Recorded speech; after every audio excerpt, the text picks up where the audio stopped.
કેન્દ્રીય ગૃહમંત્રી અમિત શાહ મોરબીમાં પધાર્યા. કમલમ કાર્યાલયનું કર્યું ઉદ્ઘાટન. પ્રદેશ પ્રમુખનું કરવામાં આવ્યું સન્માન. હક ડેઠટ મેદની ઉમટી, ખુરશી ઓછી પડી. મોરબીના શણાણા ગામ પાસે બનાવવામાં આવેલ મોરબી જિલ્લા કમલમ કાર્યાલયનું આજે કેન્દ્રીય ગૃહમંત્રી અમિત શાહના હસ્તે ઉદ્ઘાટન કરવામાં આવ્યું છે.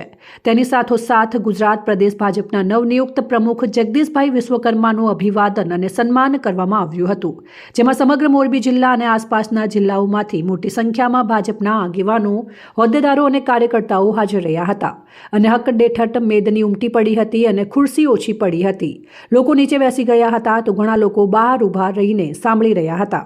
મોરબી નજીકના શણાળા ગામ પાસે કમલમ કાર્યાલય બનાવવામાં આવ્યું છે, તે જેનું આજે તારીખ 21/11ના રોજ કેન્દ્રીય ગૃહમંત્રી અમિત શાહે ઉદ્ઘાટન કર્યું છે.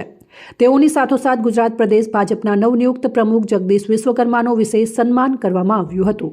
ભાજપના આગેવાનો, હોદ્દેદારો અને કાર્યકર્તાઓ દ્વારા આ કાર્યક્રમને ભવ્યાતિ ભવ્ય બનાવવા માટે છેલ્લા ઘણા દિવસોથી તૈયારીઓ કરવામાં આવી રહી છે, જે સફળ રહી છે અને અંદાજે 5000થી વધુ સંખ્યામાં ભાજપના કાર્યકર્તાઓ આ કાર્યક્રમમાં જોડાયા હતા.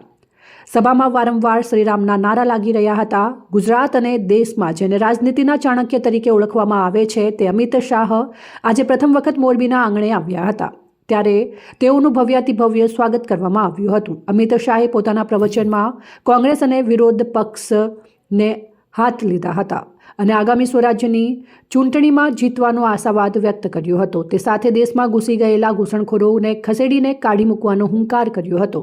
ત્યારે ઉમટેલી જનમેદનીમાં મોટા અવાજે તાળીઓના અવાજ જોવા મળ્યો હતો અને તેમની વાતને હાથ ઊંચા કરીને વધાવી લીધા હતા.